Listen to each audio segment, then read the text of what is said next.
Welcome to The Creative Influencer, where we discuss all things creative with an emphasis on influencers. The Creative Influencer is hosted by John Pfeiffer. John is an entertainment attorney in Santa Monica, California, who represents influencers and other creatives.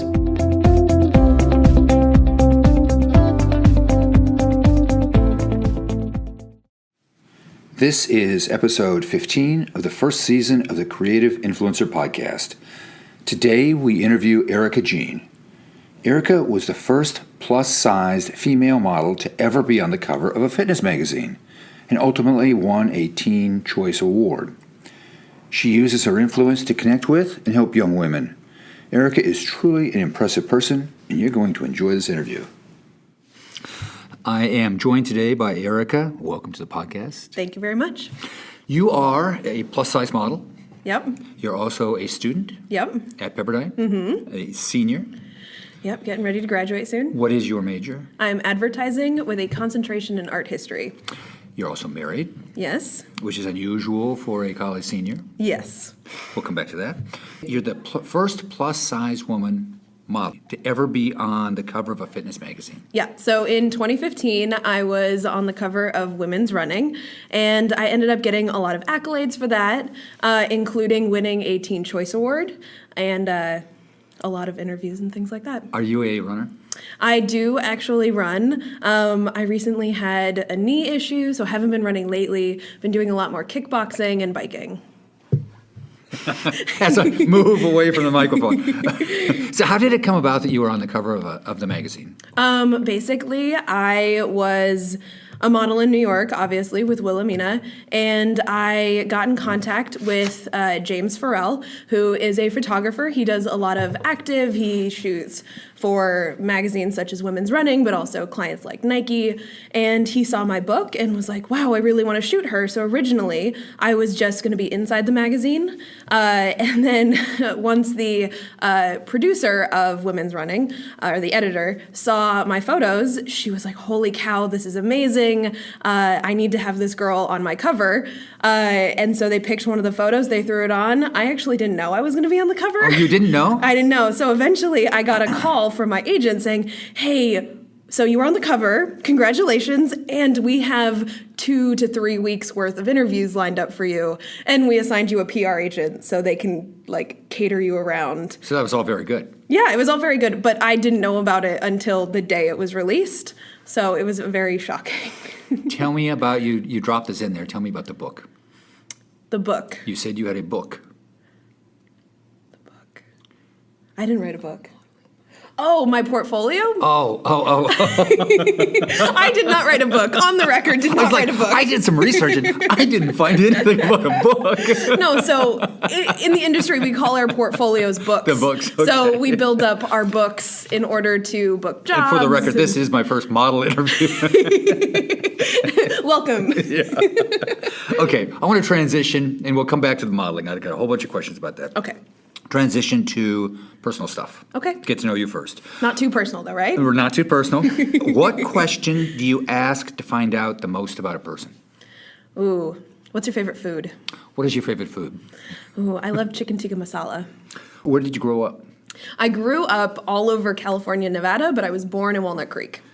And now we're going to do some rapid fire questions. What's your favorite LA brunch spot? The Butcher's Daughter. Least favorite food?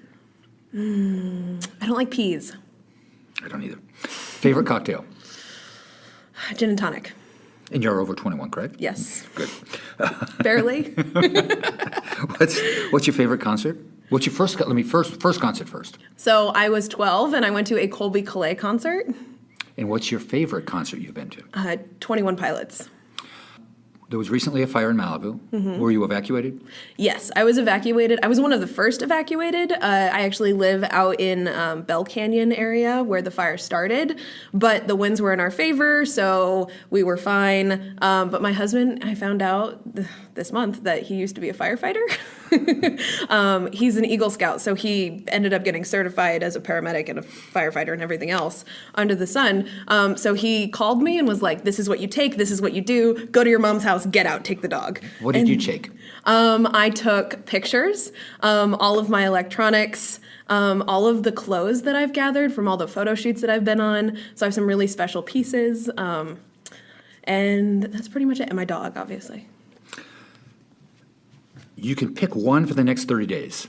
Netflix, YouTube, books, or podcasts. What do you pick? Ooh, I've been really into podcasts lately, but I think I'd still choose Netflix. What TV channel doesn't exist that you wish existed? I don't really watch a lot of TV. Do you mean like a Netflix series? We'll go with that. Christmas, 24/7. Okay. Watch the Hallmark Channel. It's on right now. We don't have cable, so. Oh. What is your guilty pleasure? I listened to this conspiracy podcast called Stuff They Don't Want You to Know. It's really terribly interesting. Favorite movie? The Blind Side. What was the last movie that made you cry? I cry at every movie. So. You cried at The Blind Side? Of course I cried at The Blind Side. I mean, the last time I cried was I was watching Parks and Rec, and Ben proposed to Leslie, and I definitely cried. This is a great transition after that question. What makes you laugh? Parks and Rec and my husband. What is something that people would be surprised to learn about you? That I'm married. Most people are pretty surprised they don't notice. Does being married change the way you look? Change the way I look? Yeah, people don't notice. I mean, he's a chef, so he definitely feeds me really well. I mean, I have a tattoo on my finger, so that kind of changes things. His name's Tony, so I have a T on my wedding finger. How long have you been married? 3.5 years. How did you meet? It's a really long, beautiful story that I need a drink to tell. Okay. And we are at Pepperdine, so you may not have a drink. So water is what I'm drinking. Okay. It was a very fortunate series of events that led me to meeting him. He had saw my Facebook through mutual friends, and he called up the girl, wanted to meet me. Turns out she liked him, didn't want to introduce us. 6 months later, we eventually met, and that was it. Do you still speak to the girl that wouldn't introduce you? No. No. What's one talent you wish you had? I wish I could teleport, get places really quick without driving. That'd be your superpower. Yeah. Okay. What's your biggest pet peeve? Drivers in LA. What's the most annoying habit you wish others didn't have? Being late. Attacked. We have an audience here, so I think that was a pointed remark. How do you stay energized? Working out makes me feel energized. Sorry, the lights just went out. That freaked me out. There we go. They're motion sensitive. Who's someone you'd love to have coffee with? Ooh. I would love to have coffee with Marilyn Monroe. Why? She ruled the world, basically, through entertainment, and she had to be smarter than she looked. You know, she has to have had a phenomenal characteristic in order to be able to captivate so many people so effortlessly. Have you ever been starstruck? I met Sofia Vergara. I was pretty starstruck. I'm kind of in love with her, and so when I met her, I just froze up, and then she left. What? We're on our last ones of the fast ones. What's your most used emoji? Oh, the new one, the face with all the hearts around it. Yeah. What's your most used app? Instagram. What's the best compliment you've ever received? I don't even know. Usually they're about my looks, which I'm like, whatever. I guess it's like you're really smart. Like, I like hearing that. If you could turn any activity into an Olympic sport, what would it be? Ooh, runway walking.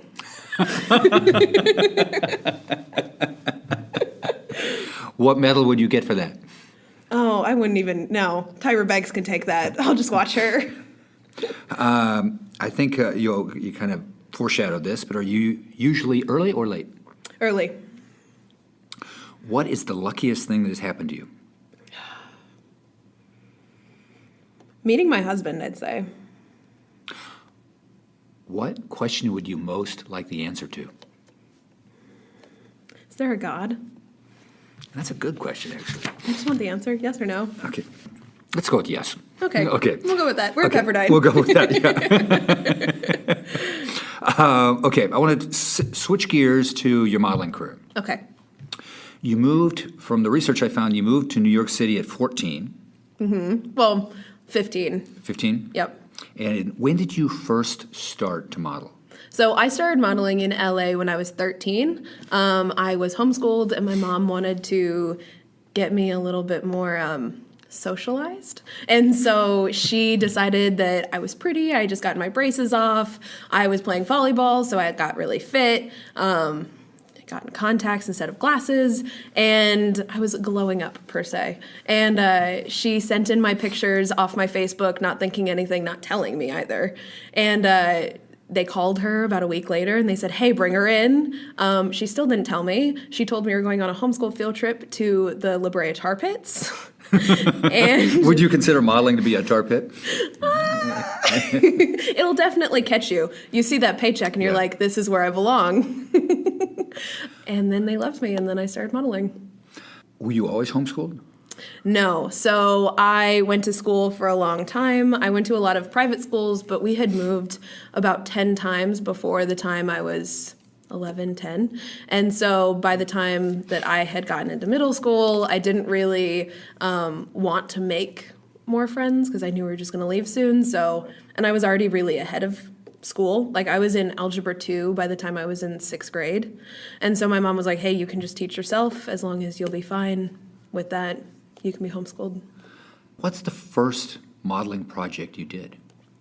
So I did editorials for Teen Prom magazine, but the first well-paid job I did was for Wet Seal. They paid me $2,500 a day, and as a 13-year-old, I saw that paycheck, and I was like, whoa, that's a lot of money. That's a lot of money for a 13-year-old. I put it into a savings account, and that client was the one that helped me move to New York.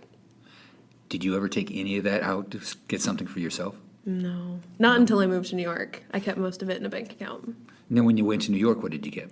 An apartment. And I didn't have any roommates, so it was expensive. That's a big thing, yeah. How often do you have paid modeling appearances as a full-time student? Appearances or photo shoots? Photo shoots. So And then we'll go back to appearances. photo shoots, since I'm full-time, I do have to turn down some photo shoots because of exams or unrelenting professors that want me in class. But Imagine that. I do have a steady client who I work with 2 weeks a year for 5 days each week. So that's about 10 days a year. But then I also have some random clients. This year I've probably worked about 30 days, making a decent amount. Then what about appearances? Appearances aren't necessarily paid. I usually get paid to post. So I do a lot of appearances. I go to a lot of parties, but usually you get gift bags, not cash. But I get paid to post probably 40 times a year. For brand deals? Mm-hmm. Do you have a role model within the modeling world? So I used to love Robin Lawley. She's pretty phenomenal. She was a huge model growing up. She was the first plus model in Swimsuits Illustrated, but then she had a baby and she kind of started focusing on her private life. She's now getting back into modeling a little bit more now that her daughter is a little bit more grown up. I also love Ashley Graham just because she is such a huge superstar in the plus size community. How long have you considered yourself to be plus size? When in your head did you say, I'm plus size? Well, technically, when I first started modeling, I was a size 12. So I didn't consider myself plus size then. I was more an in-betweener model, but I still modeled for plus size brands. Once I got to be about a size 14, which is after I moved to New York and stopped playing volleyball competitively, that's when I considered myself plus size, and now I'm definitely plus size. And when did you first kind of internalize that you were pretty? Way after I started modeling. It took It took my husband meeting me and being like, "You're really pretty," and like having someone that I trusted that would tell me that wasn't my family. I don't like no. Mom telling you isn't enough? No, when your mom tucks your hair behind your ear and goes, "You're so cute," and pinches your cheek. That's not. I still remember the day my mom said, "You should be on the cover of GQ," and the only response I had was, "Thank you, Mom." You're like, "Thanks, Mom. Shut up." Please don't say that in front of my buddies. It doesn't work that way. But yeah, like even my agents, because I was like, oh, well, of course you're going to call me pretty because like you're making money off of me. Right. But it took me actually gaining a lot of weight because I had mono for 3 months that multiple doctors said I was just heavy. But I gained about 60 pounds when I had mono. And that's when I went from being a 14 to an 18. And it took gaining weight, feeling like hideous essentially, and being really depressed because I couldn't get out of bed. I couldn't do anything, and I wasn't getting treatment to get healthier. And then realizing that it didn't matter what size I was. It didn't matter if I had gained weight or lost weight or had acne or looked differently. It mattered that I loved myself no matter what I look like, because I deserve that. So getting past the pretty was more important than realizing I was pretty. Has the industry changed since you started as a wee child? On the bassinet, yes. Well, it's definitely come around a long way. Now we have brands like 11 on Array and higher end brands that are realizing that we're actually a market and that either they can make money off of us or that we deserve to be clothed. So not just Walmart and Target who are making plus size clothes, but designers like Michael Kors, Ralph Lauren, all of these high end designers that we've wanted to spend our money on as plus size women, and that we have the resources and we want to look beautiful. Do you have any idea why it took them that long? I mean, it's like an idiot. It's like, of course. Like we have money, and we will give you the money for clothes that will fit us. But do you have any personal theory on why it took them that long? I mean, the 1990s were so focused on being that tiny, beautiful little fairy that it just took so long to get out of that mindset that bringing brands along with the stereotype of being a beautiful model and being a beautiful woman, it just took a while. But now beauty standards are changing. Big women have been in before, if we look back to Greco-Roman. For a long time. Yeah, exactly. It was a sign of wealth. What is your secret to a killer photograph? Ooh, I mean, there's always the smize. So smiling with your eyes, once you figure out how to do that, works. And how do you do that? It's kind of, it's really hard to explain. You can watch Tyra do this. She'll explain it.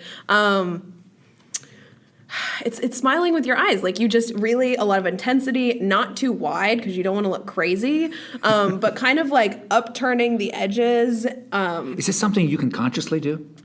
Yeah, it's definitely something conscious. When I'm on set after 12 hours, I am mentally exhausted because all I've been focusing on is angle this, angle next, what's going on, where's the camera, where's the light. It's a lot. When you're on set, is there a mood that you try to create within your head? Well, it depends on what I'm going for. So if I'm on an editorial set, definitely turning on some J-Lo, a little bit more like sexual music, keeping it very edgy and not pop. But if I'm on a lifestyle set, like doing bridal or doing Target or things like that, turning on whatever pop station is on, high beat, big smiles, very focused on like convincing someone I'm happy. Yes. What is your must-have beauty product? Well, I mean, makeup artists love me because I focus a lot on my skincare. So I actually have, well, I'll backtrack a little bit. So I had a problem a year or two ago I had a staph infection on my chin and around my mouth from a makeup artist using bad brushes, like dirty brushes. So I went to the doctor, I got on a ton of antibiotics and things, and I ended up getting referred by Veronica to Dermalogica. And Dermalogica sent me so much product, and it ended up curing all of my issues, the rash, the dryness, all of it. And it's been an absolute blessing because I don't have to put on as much makeup. They don't have to pile it on, and it gives a really fresh, natural look. So it's good for clients like bridal and lifestyle. What's your insider modeling beauty tip? Just don't overdo it. You don't need to cake on the makeup. Take care of your skin, drink lots of water, and just highlight the features that you want to highlight. So if you're looking to highlight your lips, do a bold lip color, but then go light on the eyes. Do a little mascara, something light, Focus on one or two things. Do you have a pre-shoot routine? Lots of water. It depends if I'm flying or not. So if I'm flying into the location, I will, I'm that weird chick that puts a face mask on the flight because the circulated air is really bad for your skin. So I put a barrier over my face whenever I'm flying. I drink at least a gallon of water the day before. I pack my model bag full of all of the bras, underwear, Spanx, heels, business cards, everything that I could possibly need for the next day. And I also bring along a makeup bag just in case the makeup artist doesn't have my color, doesn't show up. That's happened before where I've had to do my own hair and makeup because they just didn't come. So just being really prepared mentally and lots of face masks. You talked about a long day of shooting. How long are the average shoot days? It really depends. So some clients, especially for banner ads, in-store ads, things like that, they need 2 looks. Like when I used to work for Target in New York, I would do their e-com, but I would also do some of their bigger banners. When we were doing the bigger banners, it was in the chair for 2 hours, as in getting hair and makeup done. And then I would be shooting for 2 hours and be done. So it would be like a 4 or 5 hour day. I wouldn't even make it to lunch. But if I'm doing e-com, it's a full 10-hour day where they're just keep shoot this, shoot that, keep going, and then whenever the day is done, that's when you stop. E-con is a lot more consistent. You work more often. Lifestyle things, you work less consistently, but you get paid better and the days are shorter. From your perspective, this is from the model's perspective as opposed to the photographer, who runs the shoot? Oh, the producer. The producer tells the photographer and the model what they want. But the photographer has the ability to translate whatever the producer wants and whatever the model is doing. So it's like a translator with someone that's actually in charge, and then the model's doing something completely different. It takes a lot to get a good team together. And then how often do you see the photographer be actually the same person as the producer? So the photographer is producing the whole set? Mm-hmm. Well, anything that's editorial is usually a creative photographer that's taking over and doing what they want. But on anything that's backed by a large corporation, so clients like Target or my bridal client, they have 2 to 3 to 4 producers on one set that are all contending for their intentions to be done. I've heard it's... other models talk about they try to have a runway event be a story. Mm-hmm. Do you try to have your sessions be a story? The shoots be a story? No, runway is very different because it's a performance act. It's like doing a movie versus a theater performance. So during a theater performance, you want a lot more energy from the audience. You're feeding off the audience, and so you need that storyline in order to keep them engaged. But some runways, they don't even focus on a story. They're just trying to show the clothes. But the more creative you get, so the more designer you get, the more New York Fashion Week you get, that's when you get all the big stories. Yeah, but on set, you pretty much just want to keep upbeat, keep moving, good music. Do you prefer to work in a studio or outside? Oh, in studio, for sure. Now, why so? Whenever you're on set, there's so many unpredictable things. It could be 20 degrees outside and you're shooting swim, or it could be 120 degrees. Now, who would ever schedule a swim shoot in a place that could be 20 Well, degrees? think about it. So all of the new swim campaigns come out in March. Right. For spring break. But when do you shoot those? You shoot them in November. In Hawaii. No. I have done multiple swim shoots in Montauk in November where they're like, oh, hey, you guys, it didn't snow this week, so there's no snow on the ground. Let's go shoot in Montauk. It's cheaper because you can get permits really easily during the winter. Yeah. Yeah, no. And then the women's running shoot that I did, we shot that in June and in New York with 120% humidity. Well, you didn't have to worry about the fake glow from... Oh, yeah. We didn't have to worry about sweating. It was already there. Shifting gears a little bit, in your view, who's the most stylish person alive? Ooh. Stylish person. I can't remember her name. Oh, but her Instagram is Icon Official? Icon Accidental, thank you. Accidental Icon. She's like 60, 70 years old, and she is just a killer style icon. What is your favorite fashion trend of all time? I like a lot. I really like crop tops. I think that's a good move. I mean, and you can have all different kinds of crop tops. You can have like the fancy crop tops where you have glitter and sparkles, or you can have the workout crop top. So you can have the bedazzled look. Mm-hmm. Who is your favorite photographer? I'm sorry, Veronica. My favorite photographer would probably be Enrique Vega. He is a New York photographer. He has shot me multiple times. We've done a few tests together, but we've also done editorials. So we did a 10-page spread in Vientitamos for a South American, like Teen Vogue type. Why is he your favorite? His style is really phenomenal. We do the big red lips. It's very Spanish, very Latin, and he just goes big. So we have the big hair, the leopard print clothing. So it's very bold, and it's just a lot of fun. He's great to shoot with. What is the most positive aspect of modeling that is rarely acknowledged? So it's not really to do with modeling, but modeling gave me the ability to do this.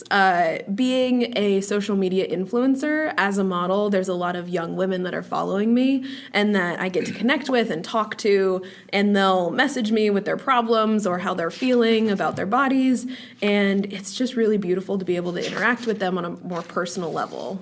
This is through Instagram? Mm-hmm, yeah. When did you start on Instagram? Well, I started right when Instagram came out, so probably when I was like 12 or 13, and the moment that I got signed with my agency, I changed my name. So originally, my name was Forever the Sickest Kid with 2 Ds. And then That's not probably the not brand the you want. classiest thing, no. And it was actually one of my favorite songs at that time. And when I got signed with Wilhelmina, I immediately was like, okay, I got to grab this because I knew social media was going to be a big thing. Snapchat was coming out, and Facebook had already been around for a while. We had been evolving, and so I knew that I needed to get the best handle. So I'm curve_model. So many people are like, how'd you get this? Like, did you have to buy this from someone? And I'm like, nope, just been around the block. And did you always have it be more business related than personal photos? Oh, no. So for a long time, it was just me interacting with a bunch of my friends, models, agents, kind of whoever I knew that had started following me. But once I got the cover on Women's Running, Kylie Jenner ended up shouting me out. She was like, look at this girl's so cool. She is a plus-size girl who's now on the cover of Women's Running. She's really inspiring. And I ended up getting tens of thousands of followers, and now I have about 108,000 followers. And then it became very business-oriented. Do you find that it helped you get work? Oh, 100%, especially since I have that little blue check mark because I'm verified because I had so many interviews after that. It's a really interesting process getting the check mark. Basically, I put together a press kit and then my agents submitted it to Instagram. But it was a rigorous How long challenge. did it take you to get it? Probably about a year. It took a very long time. Now it's a little bit easier because you can apply yourself. But back then, because I've had it for about 3 or 4 years now, back then you had to go through a long process. How do you decide what to post? Well, I don't. It depends. If it's a paid post, then I put a lot of energy and effort into it. I'll hire a photographer, or I'll have my husband do it for free, pro bono. And I'll make sure it's really perfect. Hair's done, makeup's done. But otherwise, I'm really just trying to show life as a model. So I'll take pictures behind the scenes on set, or just about my life in general, about what's happening, because I want to be able to connect on a more personal level, because I don't want it to be just about modeling. I want it to be about me and my brand and my community. Do you have a schedule of when you post? No. I try to post as frequently as possible. I usually post midday because I have a lot of followers on the East Coast, and I'm just trying to balance all of the schedules. How much time do you spend putting together the description and thinking what you're going to say? Well, it depends. If it's for a holiday, then I'll base it around the holiday. I usually take a while. I draft all my posts, wait to post them. I never post where I am in real time because that's gotten bad. There have been home invasion robberies because of that. Yeah, well, I definitely don't post where I'm at home, but if I ever post... Well, I meant that people are away and the followers know they're away. Yeah, of course. Usually I'll wait a day or two, or at least a few hours. Like if I go out to dinner, I'll post that I'm at dinner after I leave, so then I don't have people popping up. Do you ever delete posts? I archive them, yeah. Especially the ones I need to start going through my really old posts that are no longer applicable. But yeah, if they're just dumb, I don't like them anymore. What advice would you have for aspiring models? I would definitely suggest waiting until you're a little bit older. I feel like I was a very special case. I was able to test out of almost 40 units of college level classes, and that's the only reason that I was able to move to New York, and my mom was okay with it. So I was a little bit ahead of the curve. I knew how to pay taxes. I knew how to get my own apartment. I really proved that I could do it myself. So definitely don't move away from home to do it if you're under 18. But try it. Why not? It's a great confidence boost. I'd suggest to everyone to at least get a photo shoot done. Even if you don't want to be a professional model, having good photos on your resume and on your LinkedIn, and just having that confidence boost when you hand someone your business card and there's like a little picture in the corner and you look good. What do you think social media's effect has been on the modeling industry? Well, there's almost no real sole models. Most models now are also influencers, or they started out as influencers. A lot of modeling agencies don't even consider models that don't have a following of at least 10,000 followers, which is considered like a micro-influencer? A borderline micro-influencer. Do you read all of your comments? Of course. I usually comment back, or I try to. On a scale of 1 to 10, 1, you couldn't care less, 10 being you internalize every comment. Where are you on the comment scale? It depends if they're male. If they're male, I don't care. You're a 1 on the I barely look at them because they usually are very creepy. Or they're just emojis and like beautiful or not in English. And if they're female, then I usually internalize them a lot more. What % do you respond to? If they are actually saying something, then I'll respond to them, and I'll be like, if they're like, oh my gosh, you look so beautiful today, I love this outfit, then I'll be like, oh, that's awesome, this is where I got my outfit from. But if it's just an emoji, I'll usually heart it, because now you can like comments. I try to, if they put effort into it, I want to put effort back. Are you self-critical? Of course, aren't we all?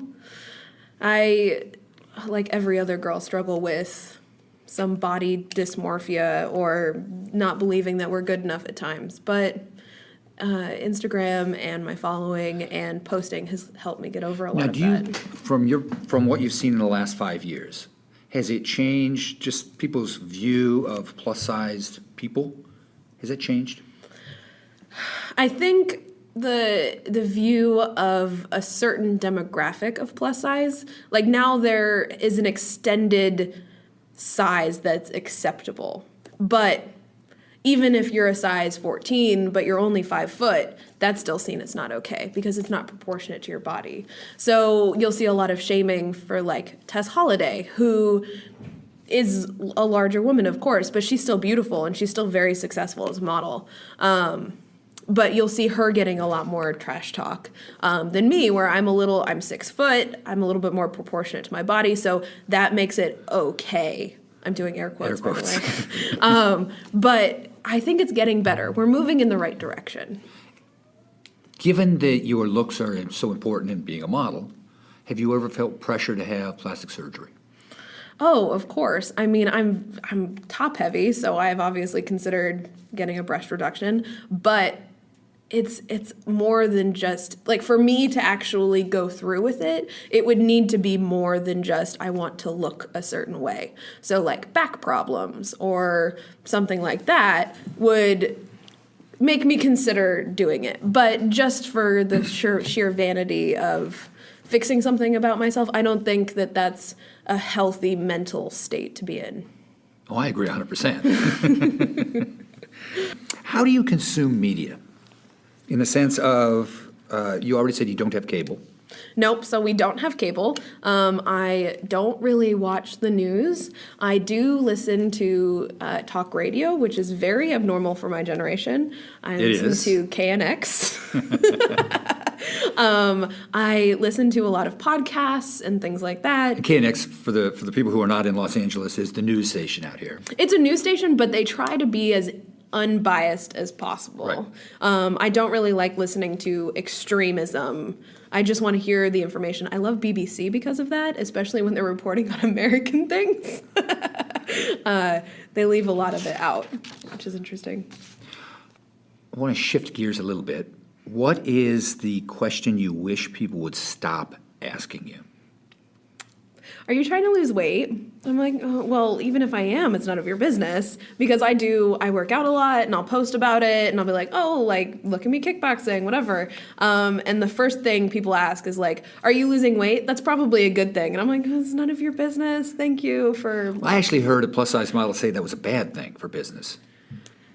It depends. So I kickbox in order to cardio and get my adrenaline up and have that like nice boost of energy, also muscle, like gaining muscle. Tone. Yeah, exactly, toning. I'm not necessarily trying to drop 60 pounds. I'm not trying to get way smaller, maybe a size, but I just want to be more toned and a little bit leaner because it looks better in pictures, but I also feel better. So... What do you think about the concept of influence? How much influence do you have doing what you do? Well, question, if a good friend that you trust told you, hey, I use this hair care product, I think it'd work really well for you. And they're I get similar. that all the time. But you know what I mean? Like, No, if I you know. have a good friend that you trust, that you've been following for years, and that you've been listening to their input. I have girls that have been following me for 6 years, and that they now trust my input on things. So when I post and say, hey, check out Dermalogica, they fixed all my skin problems, and they're like, wait, I have those skin problems, or I have other skin problems, they might... I mean, they do. They message me and they're like, hey, look at what Dermalogica fixed. I have no more acne, like things like that. So I definitely think influencers have a great ability of changing people's minds. When was the first time somebody recognized you? I was on the streets of New York walking around, and this was probably 2 months after the magazine came out, or maybe a month. So it was still on newsstands, like the last few editions. But this guy came up to me and he's like, wait, you're the guy, the girl on that cover. And I'm like, oh God, please leave me alone, you crazy person. I just walked away, and it was fine because it's New York, but I've definitely been approached many times. One time I was in Nordstrom with my mom because I didn't bring enough clothes to her house. And I was in like her sweatpants and sweatshirt. And this lady came up to me and she's like, are you Erica Jean? And my mom was like, yes, she is. See, your mom was fully embraced it. My mom was very excited, and the lady was so nice. She just wanted to tell me about how it had changed her daughter and how she was going through her transition from adolescence or into adolescence, and so she was getting a little older, going through puberty, and got some confidence by watching my journey. Who has influenced you the most? Ooh. In real life, my grandma. My grandma was really special to me, and she has kind of shaped a lot of my moral values and a lot of things like that. Online, yeah, I don't know. I guess I consume a lot of media online, and so I probably have a lot of influences. So what's ahead for you? Well, I would like to graduate eventually. Eventually start paying off these student loans. And I'll probably get another internship at an advertising agency. I'll continue modeling. Hopefully get an agency in London. So I'll be able to start working in Europe and traveling around, probably moving back to New York too. One last question. And you already gave your handle, but how can people find you? My Instagram is curve_model. I also have an email address that's attached to that. You can just say send email. Thank you. It's been a pleasure. Thank you. Have a good night. That's it for this time. If you enjoyed our podcast, please write a review on iTunes and tell your friends to subscribe. If you have any questions about influencers or suggestions for future episodes, email them to John at Pfeiffer@pfeifferlaw.com. Thank you for listening.